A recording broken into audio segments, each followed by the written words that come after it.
Hello दोस्तों, स्वागत है आप लोगों को मेरे चैनल पे। मैं गौतम बुद्ध के बारे में, उनके आध्यात्मिक ज्ञान के बारे में, उनके स्पिरिचुअल एवेकनिंग के बारे में कुछ चीज़ें बताना चाहती हूँ जो बहुत ही कम लोगों को पता है। गौतम बुद्ध लोगों को पता है कि कपिलावास्तु की राजकुमार थे। लोगों को ये पता है, जिन्होंने इनकी कहानी सुना, ये एक योगी थे। और इतना ही पता है वो शादीशुदा थे। अपनी पत्नी और अपनी बच्चा का त्याग करके ये घर छोड़ के जंगल में तपस्या की और एक बोधि ट्री के नीचे इनको ज्ञान प्राप्त हुआ। ठीक है ना। लोगों को इतना पता हुए और वहाँ उनको ज्ञान का उदय हुआ, एवेकनिंग हुई और वो गौतम बुद्ध कहलाए। तो बहुत लोगों को ये पता है, लेकिन उनको जो आध्यात्मिक ज्ञान मिला, उनका जो स्पिरिचुअल एवेकनिंग हुई, जो रियल एवेकनिंग, ठीक है, जो आत्मदर्शी, जो आत्मतत्व ज्ञान उनको हुआ, कितना संघर्ष के बाद हुआ, बहुतों को ये चीज़ें नहीं पता। तो मैं उसके बारे में कुछ शब्द बताने जा रही हूँ। गौतम बुद्ध ने, मतलब उस वक्त गौतम थे, ठीक है। तो गौतम बुद्ध ने गृह त्याग करने के बाद उन्होंने 12 साल तक ज्ञान का खोज किया, आध्यात्मिक ज्ञान किया। ठीक है। अब लोगों को पता है कि उन्होंने एक लाश को देखा, मुर्दा आदमी, तो वो विचलित हो गई। रोगी को देखा, बीमार आदमी को, उनको पता नहीं था कि लोग बीमार होते हैं, उनको पता नहीं था कि आदमी मर जाता है, मरने के बाद क्या होता है। इन चीज़ों का खोज करते हुए वो 12 साल भटके और बहुत सारे गुरुओं से बात की, बहुत सारे आध्यात्मिक संस्थाओं से बात की, और उनके ज्ञान से ये संतुष्ट नहीं हुए। इनको जो सवाल था, जो प्रश्न था, उन चीज़ों का जवाब उनको नहीं मिला।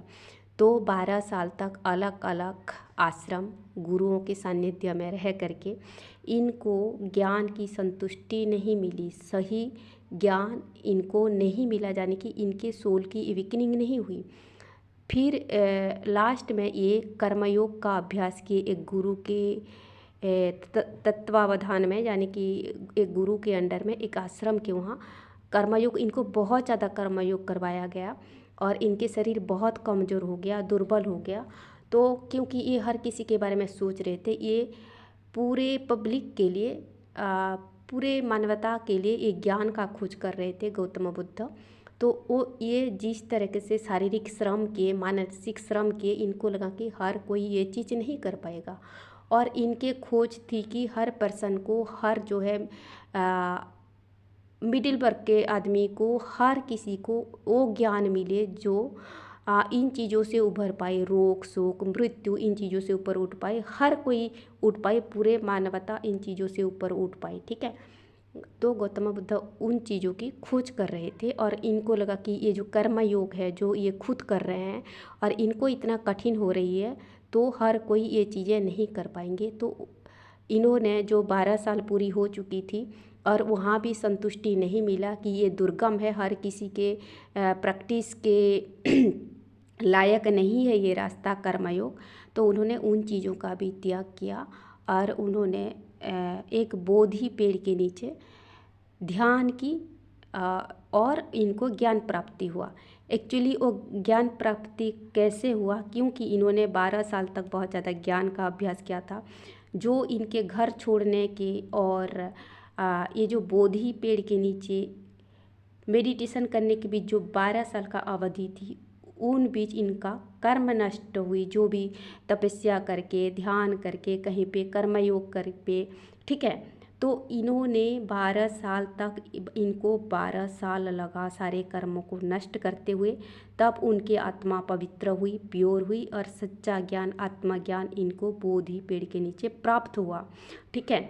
तो मतलब वही हो सकता है कि इनको कर्म नष्ट होते होते 12 साल लग गई, सच्चाई को खोज करते हुए हुए 12 साल लग गई, और हो सकता है उसी बीच इनका सारे कर्म नष्ट हो गई होगी, जे सारे जन्मों का कुछ तो कुछ क्या होगा।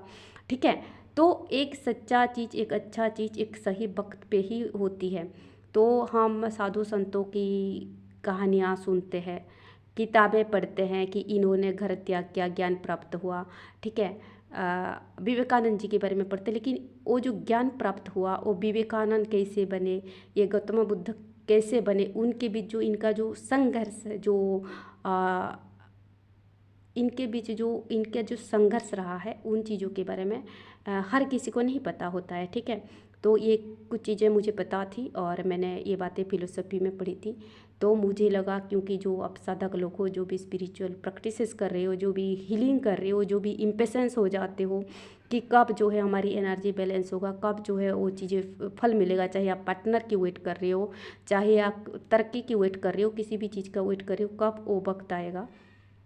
तो हर साधक को इसी दौरे में गुजरना पड़ा है। ठीक है, कि सडन ही किसी का अवेकनिंग नहीं हुई है और ऐसे वक्त लगा है। तो ये चीज़ें मुझे शेयर करना मैं ज़रूरी समझी। आप ये जो है गौतम बुद्ध की जो बुद्धिस्ट फिलोसफी, जो बुद्धिस्ट ट्रेडिशन है, वहीं पे मिलेगी जो डिटेल्स उनके आत्मजीवनी के बारे में बताई जाती है।